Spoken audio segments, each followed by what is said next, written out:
Welcome to this first episode of Ready, Steady, Green. In this podcast, we're discussing challenges and opportunities of turning climate awareness to climate action. In other words, making sustainability sustainable. We'll be focusing primarily on young people, as they are the ones who are and will be most affected by the global challenges of today and tomorrow, and they are the ones whose actions actually change or can change the current trajectory. This is not intended to be a specialist podcast to sustainability specialists. Instead, it aims to broaden the sustainability discourse and help everyone realize how closely the topic of sustainability and specifically climate is connected to issues like health, quality of life, equality of chances, technological advancements, and so on. So stories from this podcast will hopefully encourage everyone to step up and step out in their lives and in their community.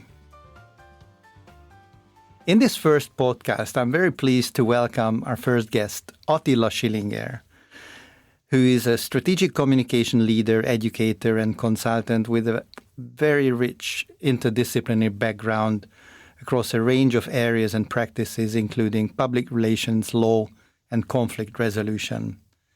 He's currently on the call from Oregon, where he's a professor of practice at the University of Oregon and currently serves as Public Relations Area Director at the University School of Journalism and Communication.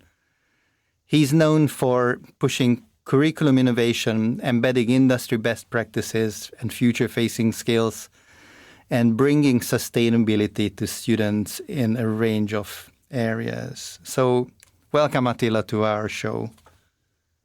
Thank you, Gabor, for inviting me. I am so looking forward to this conversation. Thank you. We are launching this podcast at a very special moment because it is in this month in November that will be the 10th anniversary of the Paris Agreement.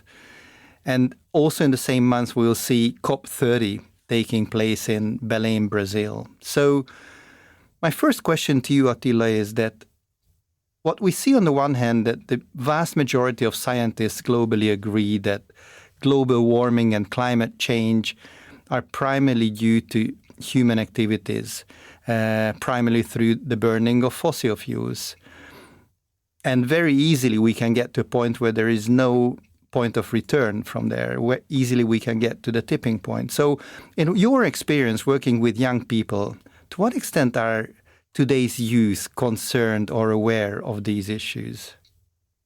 Well, I would think that the awareness is there. The concern is there. I mean, when you look at any recent surveys and statistics, it will tell you that, something like 2/3 of the society over here across the Atlantic is either aware or concerned or deeply concerned. And a smaller section of society is the one that sort of rejects science and is not concerned. I think young people are aware. I mean, the students that I'm teaching, they are curious. They want to know more. They come to me with questions like, what can they do as individuals to do better and support sustainability? I am living and teaching in a state that is very environment oriented. People love nature. They love the outdoors. Over here, they say they're outdoorsy. Sometimes the definition of that is a little vague, but I think that's a good start to bring sustainability in to the conversation and then sort of redefine what we mean by it. To a large extent, I agree to what you're saying. However, I just came across a recent survey which surprised me to some extent. Ipsos prepared a survey in 30 countries by asking over 20,000 adults around what are the main concerns for them in today's world, what worries them the most. And strangely enough, climate or the environment was not among the top 5 concerns. So it was very much dominated by issues like crime and violence, inflation, poverty and cost of living, unemployment. So let's put it that way, that the real financial, personal financial matters and personal security matters, obviously and understandably, but nevertheless, climate was not there. What do you think about this? Well, I think, that brings me to the Maslow pyramid, right? Like we sort of prioritize things in our lives. And the bottom line is we need to have, our basic needs met. And if those basic needs are not met, then we're more concerned about those than, oh, how do we survive in 2035, right? So I think people, unfortunately, we are geared toward sort of more short-term thinking and what we can do today and what we have today and the issues that we face today. And sometimes with climate and sustainability, it still feels distant to people. So, I think overall it is a concern. It is on their horizon. But when it comes to prioritizing the issues, then, employment, making money, living, being able to buy your groceries, and finance your life becomes a higher priority. So I can understand that survey, and I can understand, and it really depends on how you pose the question, right? So that immediate priority of basic needs and survival, I think is understandable. But at the same time, that doesn't mean that people don't care or are not aware that climate is hanging over our heads. I get it. And I'm really quite pleased to hear what you said about your students who expressed concern, and they're definitely interested and aware around these issues. So if you can recall such interventions with your students, what angle of sustainability did stick best with them? What was the area that concerned them the most? Right. Well, I teach sustainability communication, right? And I look at sustainability in a way that I try to prioritize things for me and for them, right? So basically, when you look at going back to the Maslow pyramid, I think the bottom line is unless we solve the biggest issue, just climate change, we're going to have a hard time, number one, surviving, number two, prospering in this world. So I think what I try to bring to my classroom and discuss with my students first is like, what can we do? What can large organizations, what can companies, what can organizations on a global scale do to turn this issue around and come to some kind of an existence that is within the planetary boundaries? What I try to bring to my classroom first is a fundamental understanding of where we are. So I talk to my students about the IPCC. I talk about where climate science is today, quoting a AR6 summary report and those findings. And we also talk about the planetary boundaries, because unfortunately, we live in an economic system where most people think that our resources and the planet is just endless. It's unlimited. And so the first building block is to understand that, no, we're living on a limited planet. Our resources are running out. And we need to be careful how we're using those resources, or in some cases, obviously, wasting them. So we are first talking about the fundamentals, a fundamental understanding of climate change, climate science, and what it calls for. And based on that, we move on to, okay, how do different industries can address this problem? I get it. One of the very interesting things I experienced myself was that in several cases, personal experience can change a lot.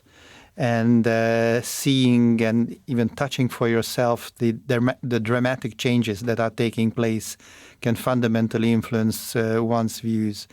A couple of months ago, I spoke to a student of mine who was from Cyprus, and she told me a story that she moved away, or her parents moved away from Cyprus when she was a small child, about 7 or 8 years old, and went to school and then our university here in the UK, and then returned and visit her grandparents about 2 decades later, or 15 years later.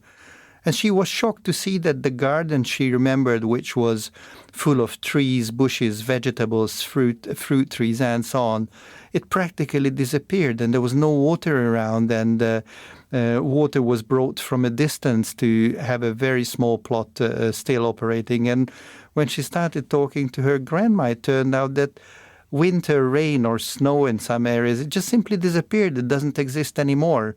And they had to fundamentally change their way of living. They cannot grow their own vegetables any longer. They need to go shopping and things which would have been unimaginable 20 years ago. So what I'm saying with all of this is that experience outside of the classroom, I think, is fundamental to our students. And it can add a lot to their learning, and actually also realizing the seriousness of this issue, I believe. Absolutely. I mean, one example from over here, when you see all the forest fires intensifying, and then the flooding that is taking place in the areas, when you look at places like California, some parts of California, I explained to my students that, what's happening over there is it's not just that houses are burning down and flooding is washing objects away and threatening lives, but at the same time, because of that risk keeps growing, then the insurance industry has, other thoughts. And first, they increase the premiums, then eventually they leave those markets because the risk is so high, and it's happening in a number of places. So when the insurance industry leaves and you lose your home insurance premium, what happens next? Who's going to buy your home? Who's going to build new homes in that area? Who's going to finance new homes in that area? So it's a chain reaction, right? And what I'm trying to explain to my students is that risk and crisis in this world is interconnected. We live in a polycrisis world. It's not the kind of crisis that it used to be. Crisis has been happening here and there once in a while, but now it's happening more frequently, and it's almost always all connected. And I think they need to sort of understand that on a systemic level to make sense of the smaller significant changes they see in their own lives. How does that fit into this pattern of dominoes falling over, right? I get it. Yeah. And I think one of the reasons for many of these issues is the different interpretations or differences in interpretation of the term sustainability. So it means a very different thing, for example, in a corporate boardroom, and it means a totally different thing for green activists, let's say. So do you see this as a problem? And if so, what could we do about standardizing or understanding the meaning of sustainability in a more complex way? There are many problems around this, right? When we talk about it in my class, I bring examples of corporations who talk about sustainability as a journey, right? And journey sounds like, wow, this can last forever. It's a joy. We're on a journey. But when you look into the IPCC report, it really isn't about the journey or the planetary boundaries. We know that we need to go back to within planetary boundaries, to keep living on this planet and prospering on this planet. So we know that sustainability is not a journey, it's a destination. We now know science-based targets and all. We know what we need to do. Everybody knows what they need to do. So it's more like, okay, are we doing it? And if not, why are we not doing it? So to me, sustainability isn't just a joyride, although it's enjoyable to do meaningful work. And I think this is the most meaningful work you can do these days. But it is a destination. It's pretty well defined, and we need to get there as fast as we can. So that is, I think, a number one sort of issue, the way we look at sustainability, at least from the business and organizational angle. And then getting there requires certain very focused action, right? The IPCC says deep, rapid, immediate, and sustained reduction of GHG emissions. So we need to decarbonize the economy, decarbonize our lives. It is not about offsetting somewhere else. It's not about, just talking about it. It is action that is focused on reduction. And that's another basic concept that we talk about with my students, that, what fits into that domain and what is it that just mimics action or discusses action, but doesn't actually move the needle for us. Well, actually, speaking of action, one thing I notice, and this is also covered quite much in research as well, is that, yes, everyone agrees that action needs to be taken. However, there is a vast difference in views on who needs to take these actions. So the individuals claim it, it should be the companies who should do something about it. The companies believe, it should be perhaps the government with stronger policies and actually implementing these policies. The governments believe and put effort on individuals changing their way of life and so on. So it goes around in a circle, and everyone, I'm not saying it's a blame game, but everyone believes that the essence of the problem is somewhere else. How can we overcome this spiral of problems? Well, I think, we need to look at why you need to take action, right? Like people need, we're psychological beings, human beings. We need stick and carrot. We need motivation and we need sanctions. We need both to take action. I think it's that simple. I'm not a psychologist, but if you simplify things, we need both sides. I think in terms of climate action and sustainability, we've been focusing on the negative angle of the story way too much. How climate change will kill us, how the world will end, how the planet will end, but not so much on the opportunity side. Why should we go into this different future? How does that future even look like? Is it about community well-being instead of GDP and personal wealth? How does that look for us? So we want to get there. We don't talk enough about all the jobs that are being created in the green economy. We don't talk about all these futures that are being now created in sustainability. We don't talk about the opportunity side enough. We don't talk about the fact that China is putting in more renewable capacity than the rest of the world together every single year. Why are they doing that? To what end? What benefit does that bring to the planet? We don't talk about some of those facts that are actually happening. Investment in renewables, in the energy transition. Even in Texas, that is a red state in the US, they're investing left and right in renewable capacities and clean energy. So things are happening. EVs are catching on. So I think there are positive facts and there are opportunities, and we're not talking about that enough.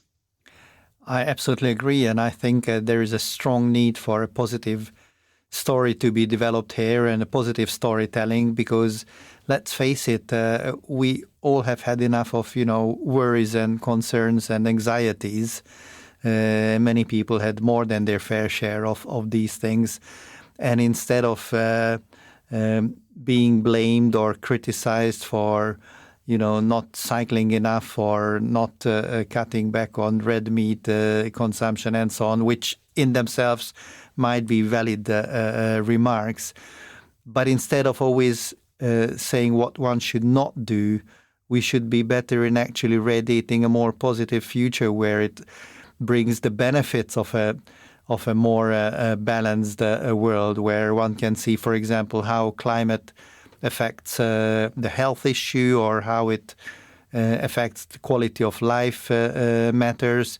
So bring the positivity back to the thinking and the talking, instead of feeling like the bad little pupil in the school who have done something wrong again. Right. Exactly. And, we don't need to make things complicated. When you look into sort of like, oh, okay, how do we measure sustainability and then report it? That's all great. But, when you bring it down to people, I think we need to look into simple things that people can change in their lives. And, we live in societies where we're very individualistic, right? I think number one is like, we need to recognize that sometimes what we are doing, or you are doing, or I am doing, it might be good for me, or might be good for you, but it might not be good for anybody else or everybody else. One example is my students developed a campaign here to stop people from idling their car engines. People sit in their cars while their kids are practicing football.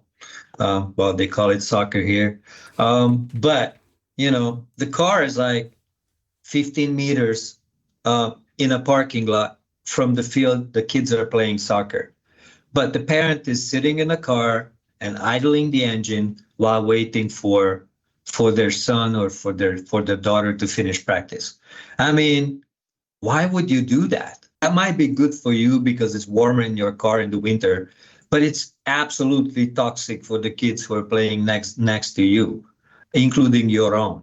So, just recognizing that if we looked at our actions with that lens, we could do the things differently. I think that's step number one.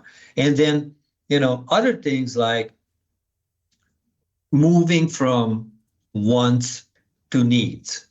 I talk to my students about that. When you go shopping, take 5 seconds, or when you're online shopping, take 5 seconds to think about whether that object, whether that consumer good is something you absolutely need, or is just something that you want because for whatever reason. And if it's not something you need, maybe you don't need to buy it. So you don't waste material and you save your own resources, your own money, and all that. So I think there are a number of simple things we can do. Just think for 5 seconds. Just switch off that engine. And then take these small actions on individual level, as well as requiring organizations and businesses to do better as a consumer. And I think in surveys and especially surveying youth and students, it is a priority for most of them to work for organizations and buy the products and services of organizations who care. And I think that is important. So I always say, fight climate change with climate change. We need to change the climate that we are in as a society. I think that is the bottom line. Absolutely. Absolutely. And that is the way how to make sustainability sustainable, which I used at the start. Now, to break our conversation a little bit, I would like to invite you to a little game. And I've collected 4 terms, each of them starting with the letter A, because this is our first podcast in the series. So I will tell each of these four one after the other, and I will invite you to share a thought, maybe just a word, a quick reaction to what I'm mentioning. All right, you ready for that? Sure, go. All right, so the first one with letter A is air travel. Air travel, in terms of sustainability, obviously, is in trouble. Sustainable aviation fuel is very limited at this point. I think offsetting programs don't work. So when we travel, again, I'd like to go back to what I suggested earlier. Think about whether you absolutely have to or you just want to. And I think that should influence the choice.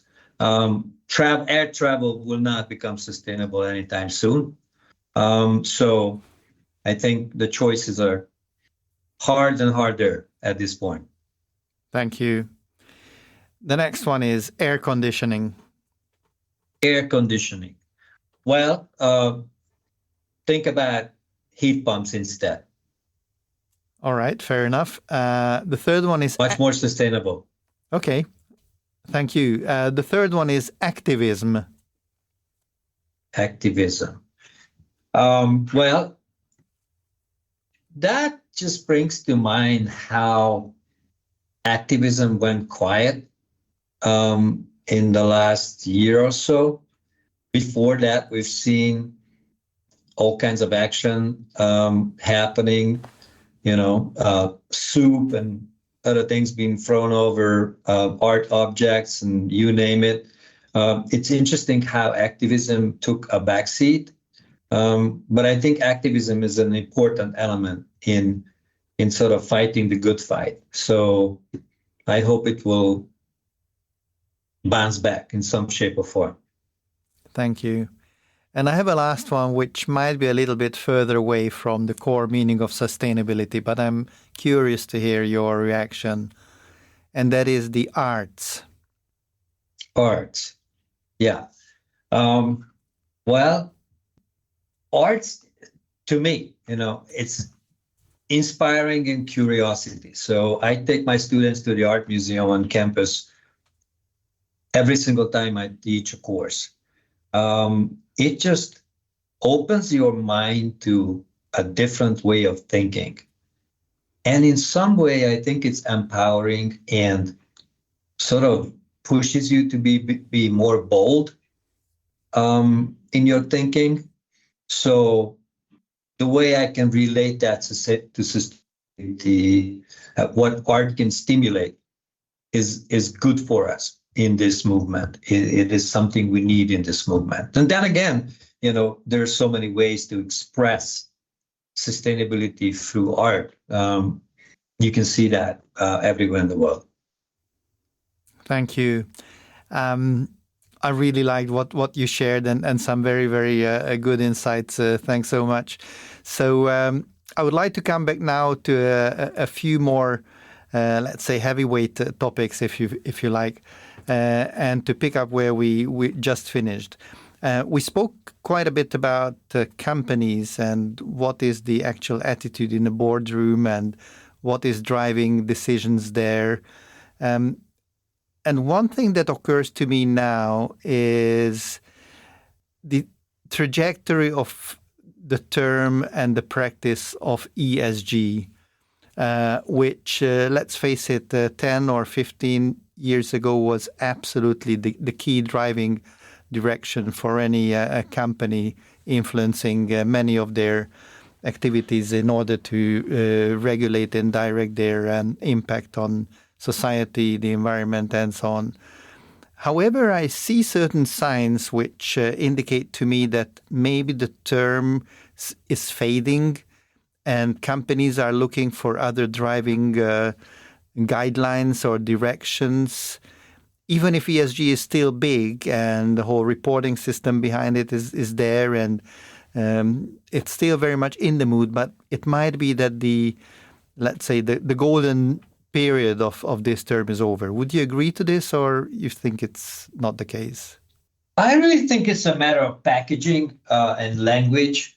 I think the essence of what we mean by ESG and what are the actions that companies can take, I don't think that has changed. And even when I look into recent surveys, investment going into being more ESG ready, to put it that way, no matter its governance, employees, key stakeholders, or the environment.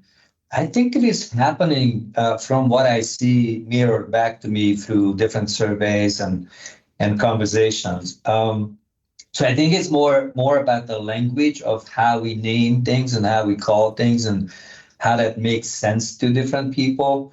In my class, we always talk about the boardroom language, the boardroom talk, and then how lay people talk about this whole phenomenon. And the two is very, very disconnected and very different. So if somebody wants to kill ESG as a term and call it something else that makes sense, to me, that's fine, as long as we do the right thing, and it's taking us to that destination that I talked about earlier. So yeah, it's fading a little bit. Thank you for your thoughts here. I would like to turn our attention now back to COP30, which is taking place in November in Belém, Brazil, and which is the yearly convenience of all parties, meaning governments and various organizations, international, national organizations working towards solving the climate crisis. One of the things that I note in preparations is that perhaps in comparison to previous COPs, there is a bigger emphasis on having the youth voice heard. So I see examples of youth fora being set up, facilitating young people's participation in the policy discussions, and in general, pushing young people more or empowering young people more to take a leadership role in climate action. And if I sense this correctly, I really welcome this step because a lot of our future is in young people's hand. What are your thoughts on this? I would agree, and I would welcome if that was the case.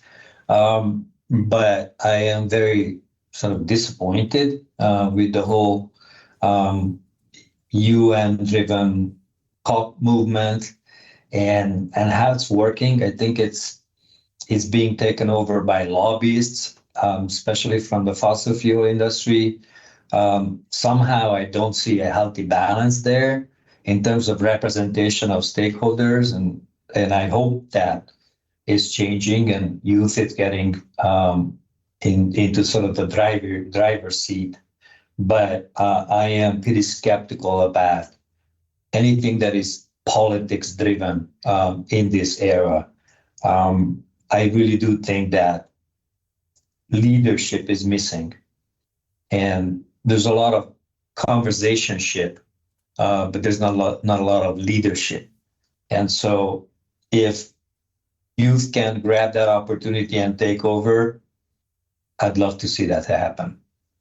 That's very interesting what you say about leadership, because just a couple of weeks back, I attended an incredible lecture of Gro Brundtland, who for my generation is a very special person, the author or the lead author of the famous Brundtland Report from 1987, who set the first stones of sustainable development and the thinking of our resources not being endless and so on. And what she highlighted very, very strongly there is the lack of leadership, or the lack of right leadership in today's world. A leadership which would understand well that we need to have a common purpose. And I'm quoting her. She said, we need to have a common purpose in an era of division, because otherwise these divisions override us. And she spoke about, interestingly, she spoke both about young people as well as a group of whom she called the elderly, which is a kind of advisory body next to the UN. Currently, she's one of the members, Gro Brundtland, and a couple of other well-respected and well-recognized former politicians and policymakers. And what I'm saying with all of this is that probably without leadership and without generating and sharing a common purpose for everyone, this will not work. Because as you said, people will have a different understanding of even simple terms, and the language that is spoken in the boardroom will never be understood by the lay people. Absolutely, but I think this is linked to that sort of systemic view of all things around us, including the economy, right? Like, I think leadership, organizational or business leadership, is kind of viewed as kind of business as usual. Like, I think leadership does not include or not enough of the morality, of the call to tackle some of the necessary issues around us, including climate change, to me, number one.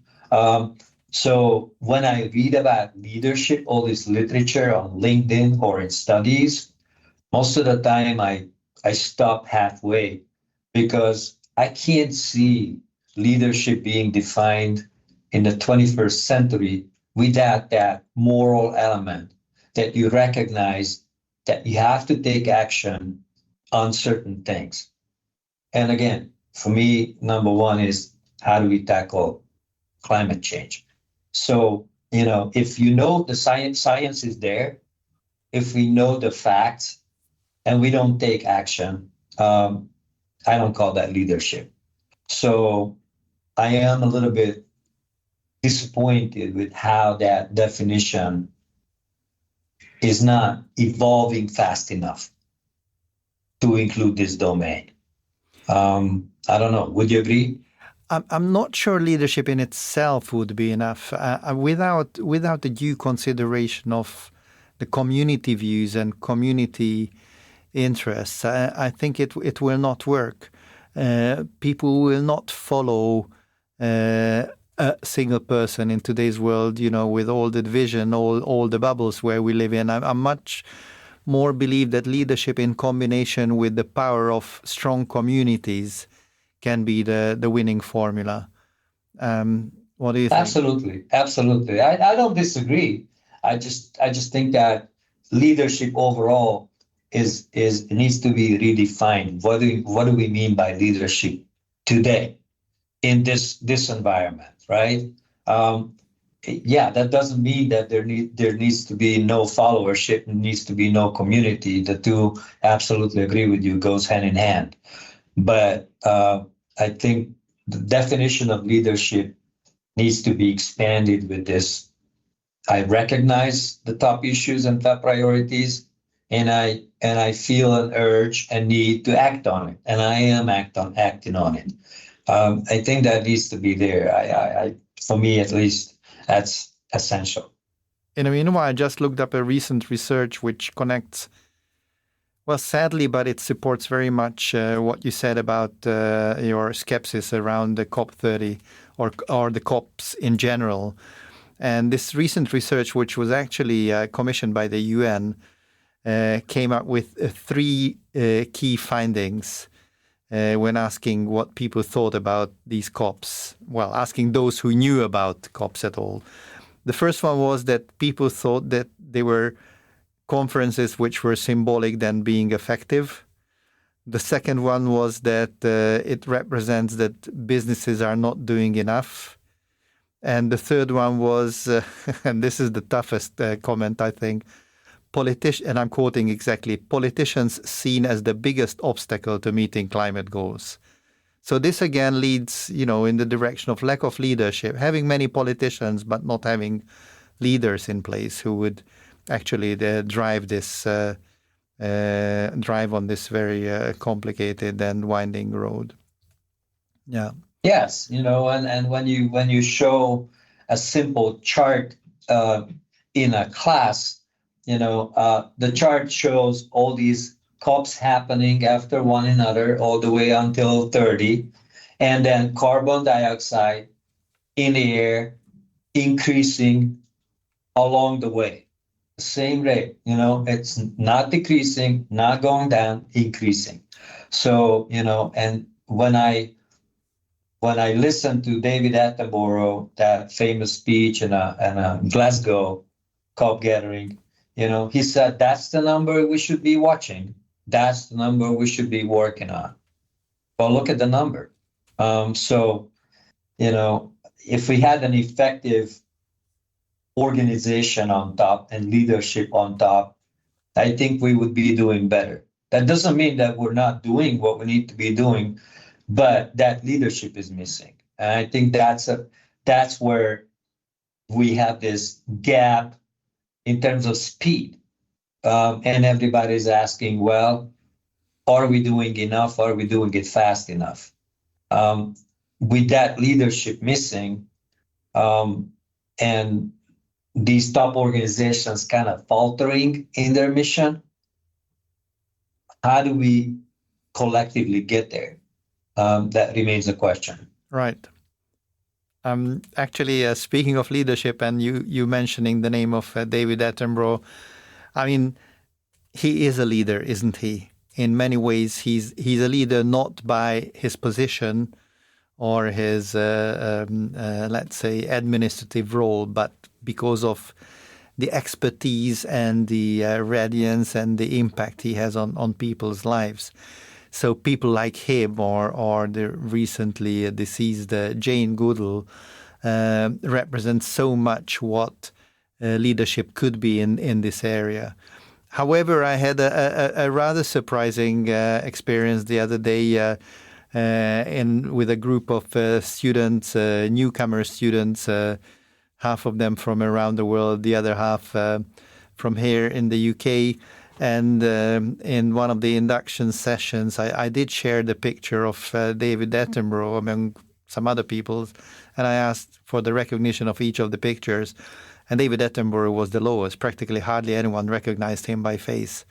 While as for, certain people and for many of us, he's, the person to follow in many, many ways. So again, in a world of not necessarily division as rupture, but division of different interests and our bubbles, it is very difficult to identify people and therefore thoughts and initiatives which would appeal to everyone. So that is definitely a challenge. Yeah, absolutely. I agree. But, problem right now is that we have all this noise in the world.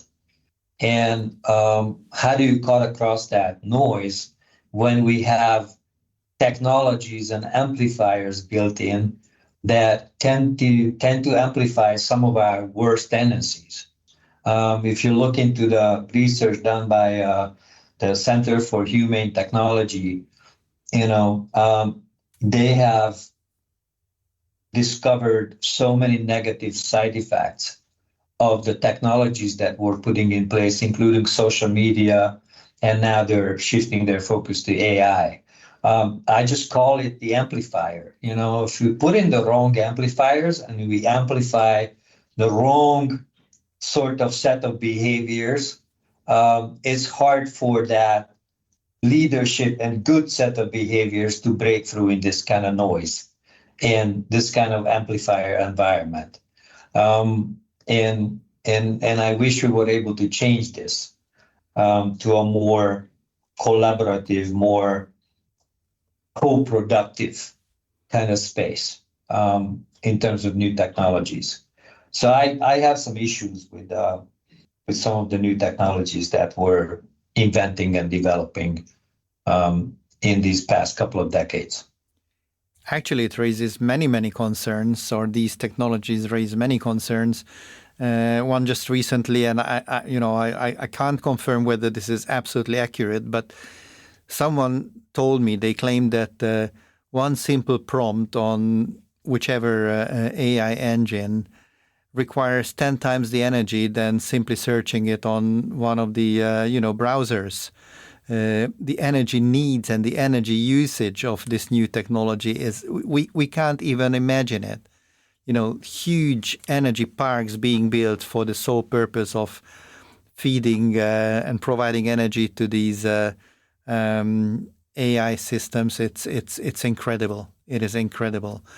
And again, because of the limited nature of resources, the energy needs of these industry parks will actually compete with the energy needs of individuals, with farmers, with people living in whichever parts of the world, and that is dramatic, because then at the end of the day it comes to prioritizing technology over people or people over technology. It is shocking. Exactly. I'm blown away by just the fact that we keep inventing technologies, even in the 2000s, since we know what's happening with climate change, we understand climate science, and we know we need to transition to renewables. We keep inventing new technologies like cryptocurrency as one example, but AI is another one, with this incredible energy hunger. So they add another chunk of a huge demand in terms of electricity and energy. So whatever resources we could use to create that shift and that transition to renewables, at the same time, we need to keep increasing production of energy from renewable or whatever sources. And no wonder all these big tech companies are now rushing to nuclear, and the promise of nuclear, or revisiting the promise of nuclear, because everybody knows that we're in trouble in terms of energy supply and how we are going to feed all these incredibly electricity and energy hungry technologies. So, one of the basic things we could do is change innovation, or we could incentivize innovation. For example, patents. When you provide a patent to a technology, why don't we prioritize patents that come with a life cycle assessment and a proof that that piece of technology will be environmentally friendly and compatible to the current needs that we have. I think that would be a simple, I'm not even saying sanction or ban of such technology. It's just like prioritize and motivate innovation of technologies that come with a life cycle assessment that is favorable to the environment.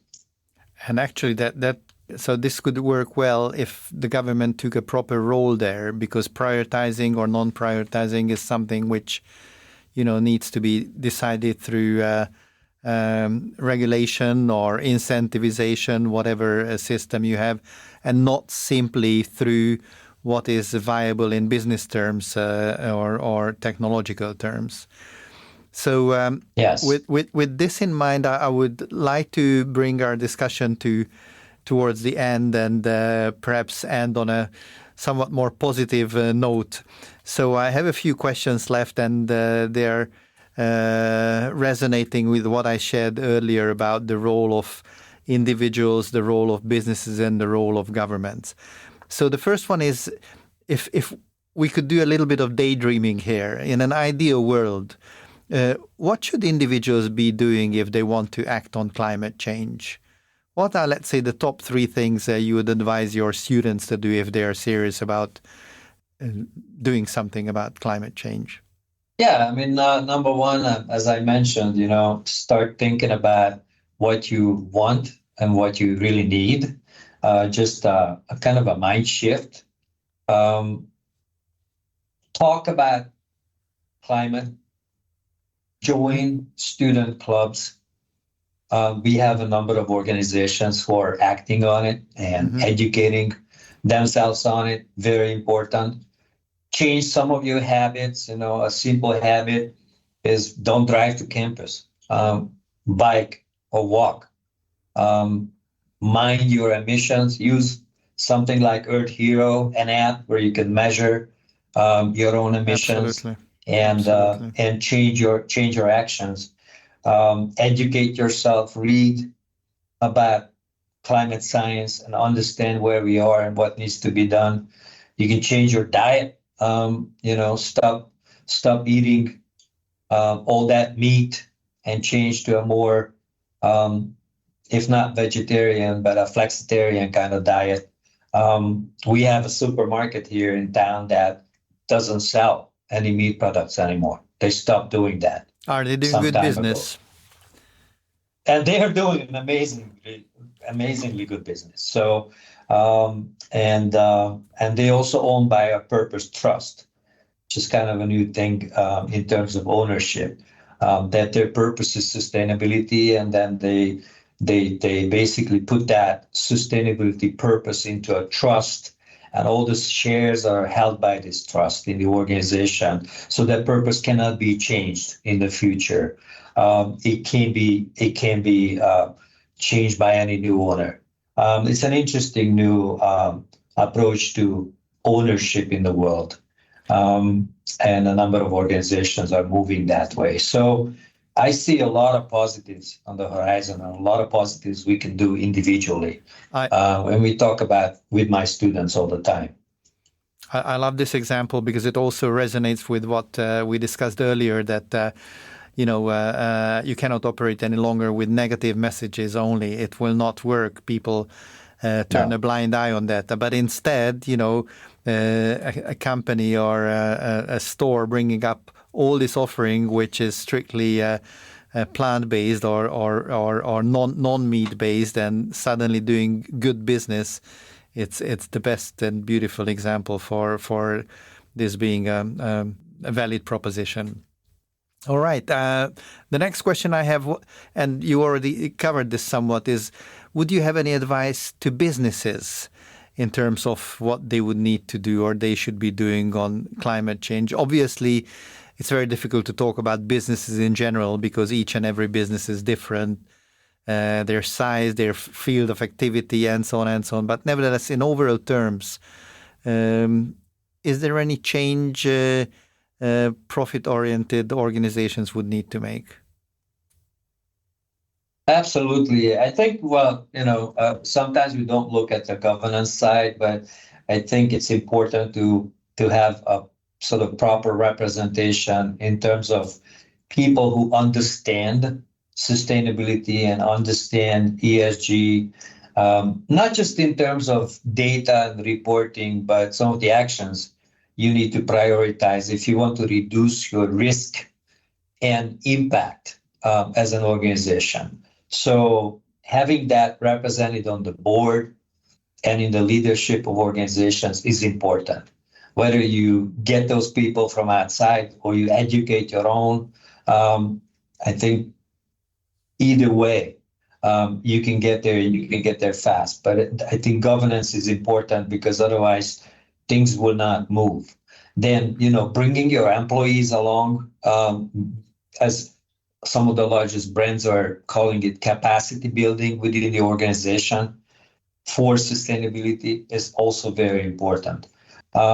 We all need to move from that very bottom of the Maslow pyramid to the next stage where we start minding, okay, what's the impact that we're having together as a community of employees, right?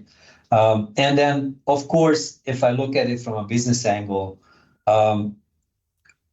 reducing climate risk and doing everything you can to move your operation to renewable energy and energy efficiency. We don't talk about that enough, but just simple insulation, heat pump technology. The technology is available to save anywhere between 30 to 50% on company energy needs and expenses. I think that's a huge deal. And that comes with the added benefit that you are reducing your impact. And then obviously everybody's talking about working with your supply chain and changing your suppliers to ones that are acting more sustainably. So that's those are the top priorities that I see that can, number one, help us get ahead. Number two, actually create a profitable or add more to the bottom line, create a profitable company environment. So altogether, I think we're switching to a view that climate change and sustainability sort of is a moral imperative to it is moral imperative, but at the same time, it is a profitable activity. And because we can't change the entire economic system fast enough to tackle climate change, I just think that we need to find a way to work within this system. And that has to come with ROI and profitability. Wow, this is a very comprehensive list that you presented now. Actually, you could have go at one of the boardrooms and present it as a line of action. No, definitely. I mean it. And however, happy to anytime. For this to work, actually, obviously there is one more very important player, and these are the governments. And I was just thinking, running through in my mind when you were listing these things businesses should be doing, that quite a few of these would require either government incentives or, government regulation on the other hand, because that is another area which we sometimes undervalue, but it has a very important role. What are governmental priorities, and through what means actually they make these priorities become reality? So would you agree that governments also have an important role to play, and what would they need to do differently in an ideal world? Absolutely agree. Regulation, I do have a law background, and I know how much regulation and sanctions can move the needle. So yes, this is important. Sometimes I wonder if regulations needs to be so heavily focused on reporting and making that a very, very complex exercise. Rather than, so how do we facilitate action beyond paper, beyond reporting, beyond publishing data and figures? It's important. I'm not debating it. I'm just saying so many times I had clients starting the conversation with, I want a good sustainability report. I want a great ESG report. Can you help me? And I always said, no, I will help you with that eventually. But first, I'd like to know and understand what you're doing and maybe change that and do better. And then worry about reporting. So to me, regulation is important. But again, I think we're not striking the right balance. I get it. All right. Well, thank you very much, Attila. This brings an end to our discussion. We made quite a big journey, actually, covered education, activities in the classroom, the attitudes and awareness of young people around sustainability issues, how concerned people are general around the climate change. We discussed a few things in relation to COP30, which is taking place in November in Belém, Brazil. We looked at some of the boardroom issues as well, identified perhaps that leadership in the field would be absolutely needed in order to go places. And we ended up with sharing some thoughts on how an ideal world would look like, where people, businesses and governments all believe that managing climate change and making sustainability sustainable is their own responsibility. So thank you so much for this journey across the Atlantic. So you from the University of Oregon and ourselves seated here in London at the University of Roehampton. Thank you so much for this lovely discussion and wish you the best, Attila. Thank you, Gabor. I really enjoyed the conversation.